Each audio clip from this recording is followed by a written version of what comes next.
بینندگان عزیز السلام علیکم. یک برنامه نوبتی شکرستان را آغاز میکنیم و این دفعه نیز یک غزل نو شیخ کمال خوجندی را برای شما توضیح میدیم. دوستان عزیز، این برنامه خاطررسان میکنم که بخشیده به 700 سالگی شیخ کمال خوجندی روی کار آمده است و ما این دفعه به استودیو ادبیات شناس دانشمندی معروف سعدالدین میرزایف را دعوت کردیم تا همراه این کس یک غزل را تشریح دیم و حالا من از شما خواهش میکنم که همراه ما این غزل را از زبان یک راوی شیرین سخنی ما شنیده باشیم.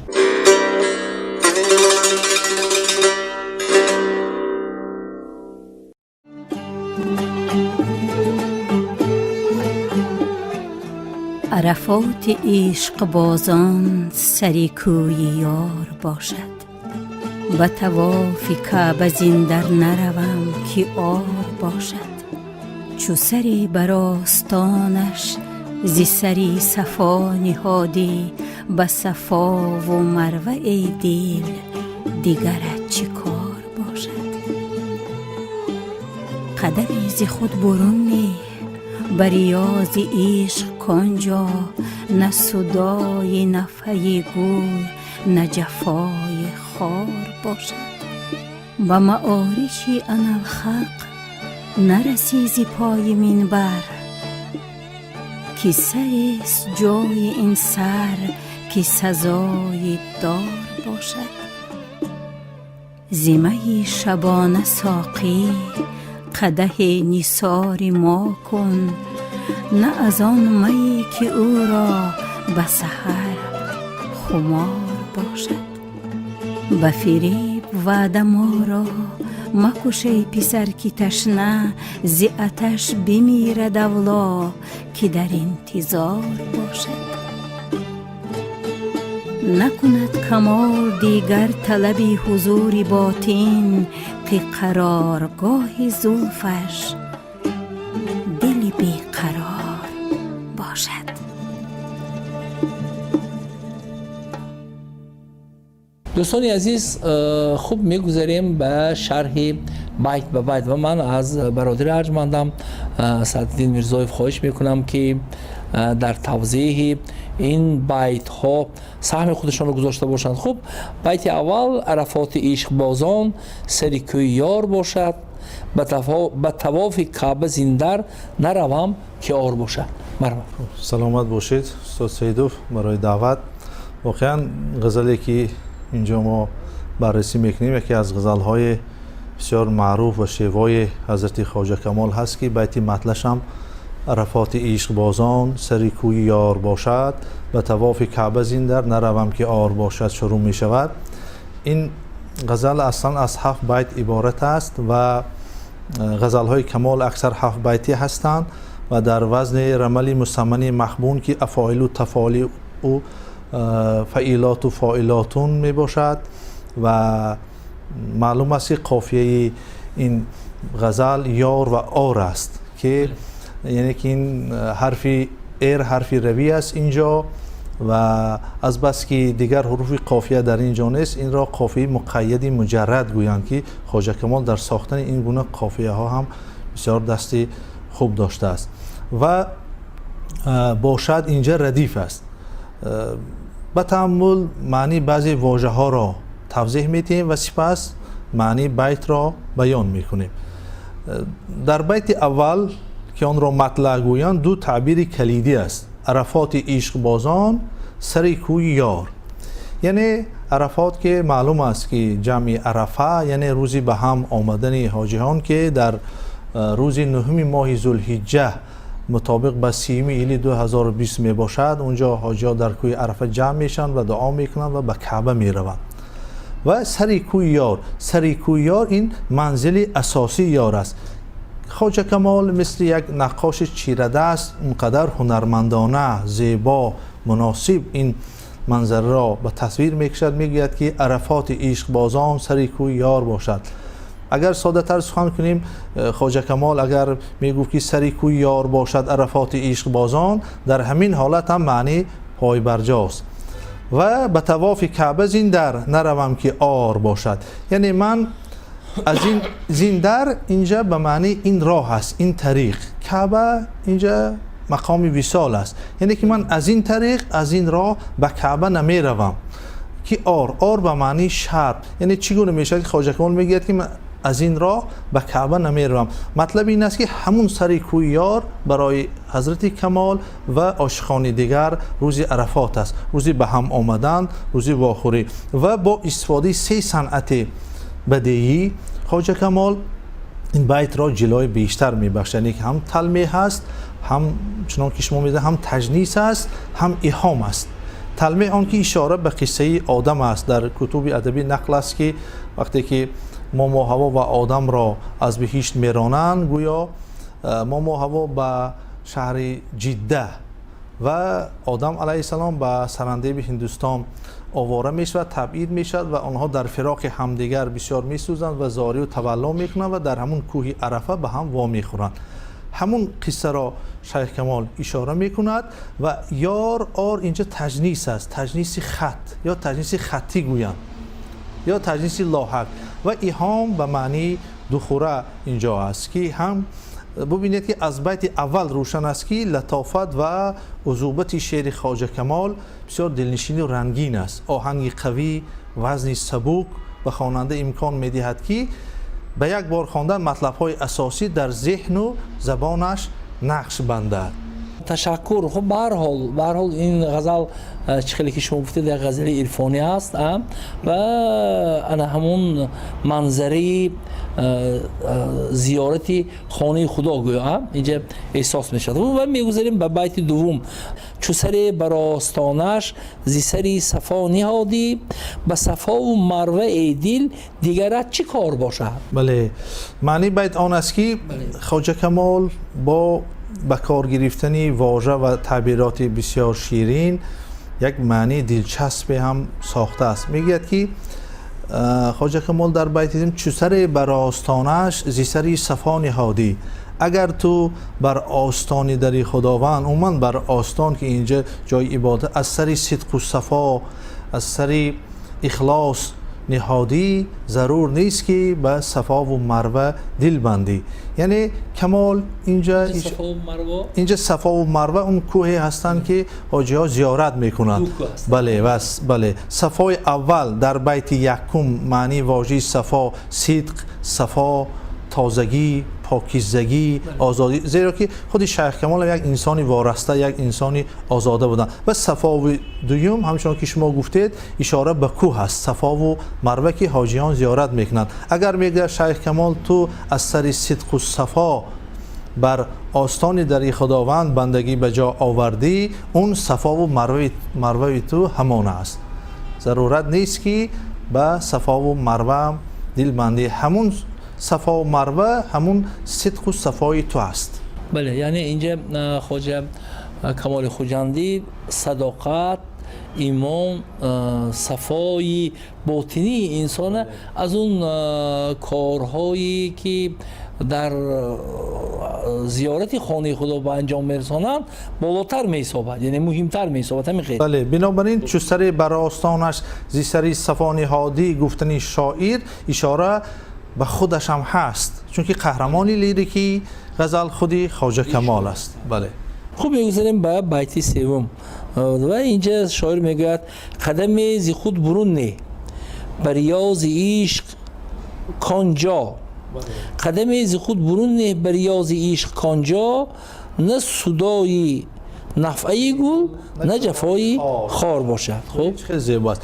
یعنی خواجه کمال میگه که اگر من فکر میکنم که بعضی واژه ها را کشاده دیم برای بیننده ما. بعد معنی یعنی که صدا، اینجا کلمه صدا هست، نفح هست، جفا هست. دیگر کلمه ها واژه ها فهما هستند. صدا یعنی که دردی سر است، نفح بوی خوش گویند، رائحه.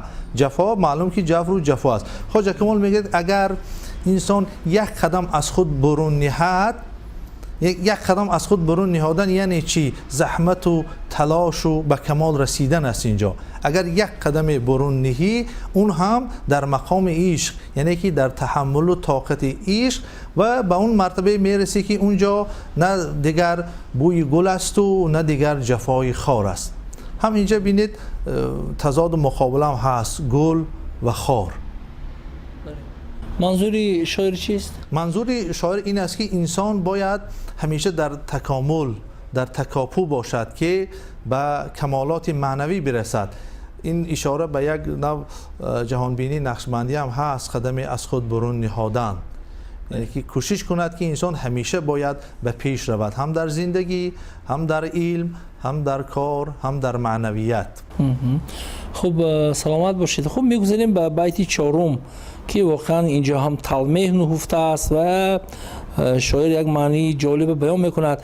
به معارجی انالحق نرسی زی پای منبر، به معارجی انالحق نرسی زی پای منبر، که سر جای این سر کی سزای دار باشد. خب شما درست و با مورد قید کردید که اینجا خواجه کمال اشاره میکند، یک اشاره ملیح دارد که معارج جمع میراد، آنچه به واسطه آن بالا میروند درجه.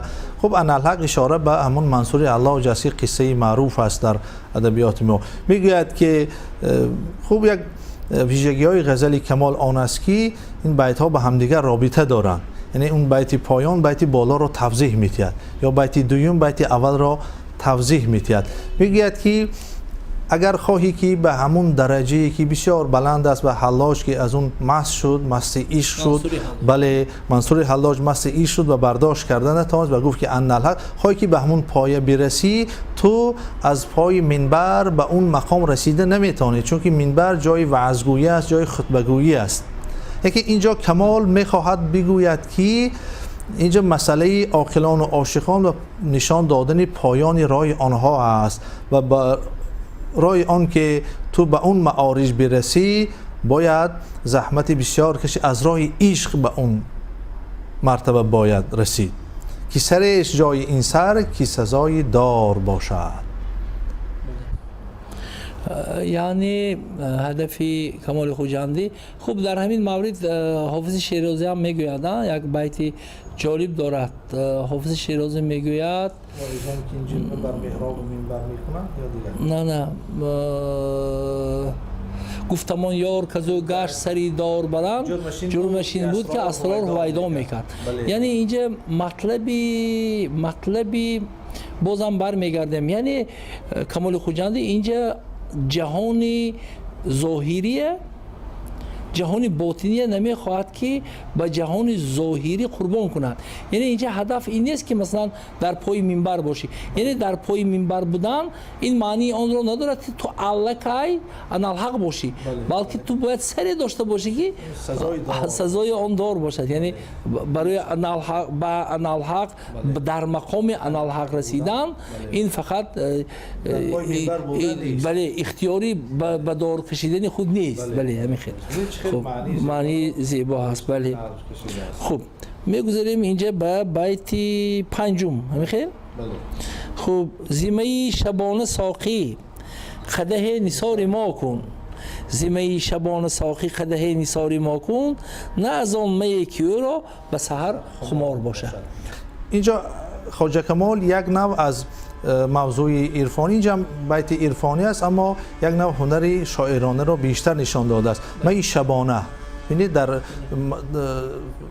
عموما در تاریخ ادبیات فارسی همین نکته رو باید اینجا گوییم که ما شاعران بسیار بلند پرواز داریم، اما دو نفر شاعر هستند که اینها در عمر خود کسی را متن نگفتند، یکی حضرت عطار، یکی حضرت خواجه کمال. حتی حافظ هم متن گفته است، شاه حسینی اینجور دیگرها را. شیخ عطار میگوید که به عمر خویش مدح کس نگفتم، در از بحر دنیا من نسوفتم. نه طعام هیچ ظالم خوردم نه کتاب را تخلص کردم. خواجه کمال میگه که دست سلطانان نمیبوسد کمال، اونا به درویش احتیاج. ببینید چون که اینجا مقام معنوی کمال بزرگ است و استاد خدایی شریف زاده در اون مقاله‌شان هم میگویند که شعر کمال مطبوع معنوی است، یعنی که طبع او سرشتی و ذاتی است. ببینید اینجا میگوید که زیمه شبانه ساقی قدح نثار ما کن، مای غلبات عشق را گویند، باز همون مسئله عشق است، نه از آن می که او را به سحر خمار باشد. و قدح وقت را گویند، ساقی معلوم که شرابدار است. بله. ببینید ولی به هر حال اینجا این همون نه اون می است، به هر حال اینجا می عرفانی. بله می عرفانی است، می غلبات عشق است. برای این می شبانه و روزانه نمی شود. و یک چیز است که استاد خواجه کمال هم به مثل دیگر شاعران ما شخصیت مذهبی، داننده قرآن، علوم عربی و نقلی بود، هم نماینده شعر فارسی تاجیکی. ما از طریق اول سرچشمه ها بسیار کم هستند، اما از راه غزل شعر او ما مقام خواجه کمال را معین خواهیم کرد. خوب بیت ششم میگذاریم. به بیت ششم اینجا شاعر میگه به فریب و وعده ما را مکشه نگار که تشنه زی آتش بمیرد اولا که در انتظار باشد. بله، یعنی که ببینید در این بیت همه واژه ها و فهما هستند، به قبل شما بسیار تاجیکانه هستند، فقط اینجا کلمه آتش است، یعنی که تشنه بودن. شاعر میگوید که ما را فریب و وعده بسیار مته، در انتظارت ما بسیار تشنه شده هستیم و زی آتش بمیرد اولا که در انتظار باشد. انسان از تشنگی مردن انسان اولاتر است حالا که در انتظار تو باشد. این نگار اینجا خطاب میکند به نگار که ما را بسیار فریب و وعده مده که انتظار منتظری چیزی خوب نیست. بله. خوب میگذاریم به بیت مقطعی غزل. شاعر جنبست میکند نکند کمال دیگر طلبی حضوری باطن، نکند کمال دیگر طلبی حضوری باطن که قرارگاه زلفش دلی بیقرار باشد. بله، خواجه کمال در بیت آخر که آن را مقطع گویند میگوید که نکند کمال دیگر طلبی حضوری باطن، یعنی که اینجا روحانیت و معنویت است در شعر کمال که این دو جنبه خیلی در شعر کمال بزرگ است. ببینید که قرارگاه زلفش دلی بیق، زلف در اصطلاح تصوف به معنی ظاهری وجود است، اینجا باطن است، وجود است. کمال یک جنبه بسیار زیبا میکند که قرارگاه زلفش دلی بیقرار باشد. برای چی دل مخصوص؟ برای اینکه دل محل عشق است. همه چیزی که میافتد اول بر دل انسان میافتد. دلبری تو بر در دل حاضر است، میگه عطار، رفت در دل برکشای حاضر و بیدار باش که قرارگاه زلفش دل بیقرار باشد. هم قرارگاه زلف هم دل بیقرار. از حضور باطن میگه کمال دیگر طلب نمی کند، یعنی که از روحانیت و معنویت می رود.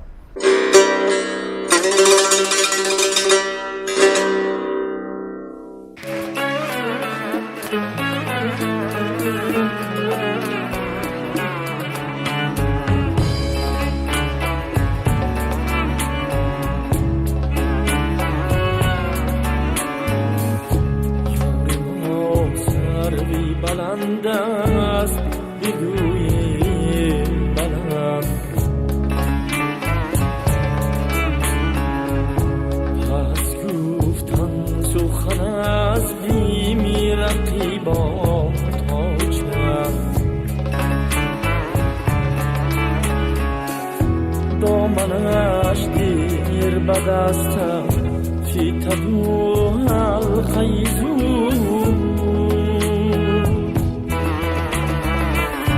نتوان زود گریفت آهوی مشکین به کمن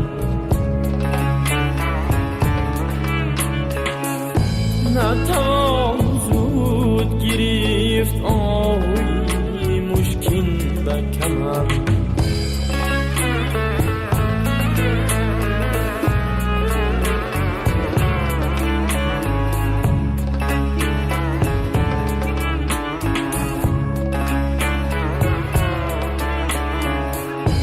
تیرهای دیگرش در دیل اگر آید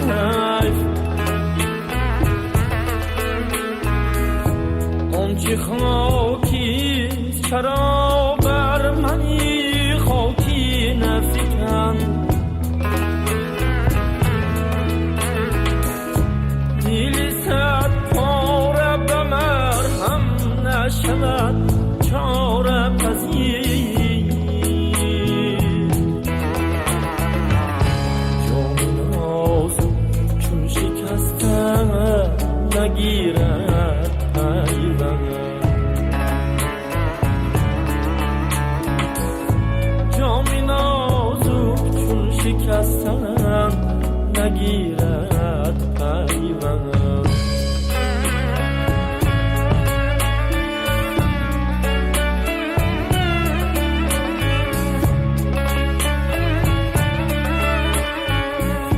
بعد از آن کادش دیر سینه‌ای پروانه بسوخت،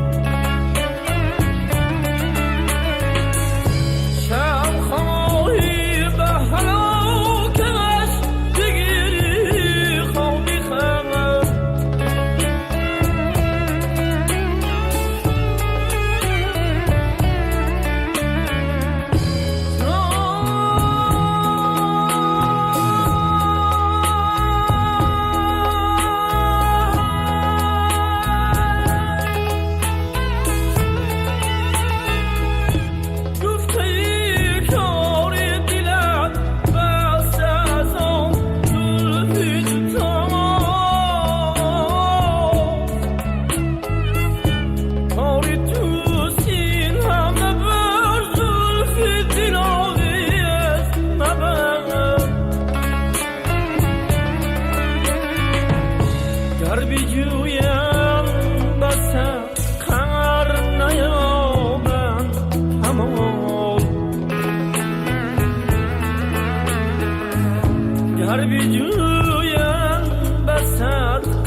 چمن‌های خجل.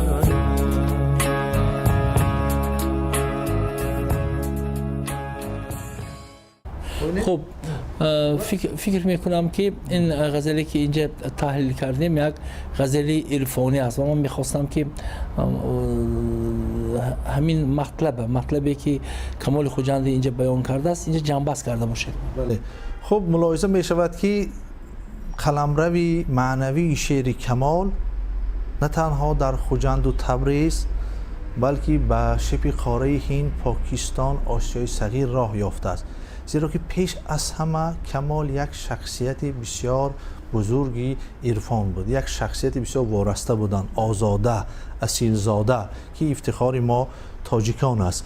و از روزگار خودی خواجه کمال تا امروز که فاصله 700 ساله دارد، این بدان معناست که شعر کمال، جهانشناسی کمال خوانندگان و پیروان خود را هنوز دارد و بدان معناست که شعر و جهانشناسی کمال خوجندی دارای قابلیت عرفانی، اخلاقی و اجتماعی دارای توجه است و بازگوی آن است که همین غزل خواجه کمال واقعا در عرفان و تصوف یک شخصی خیلی هم به مقام رسیده.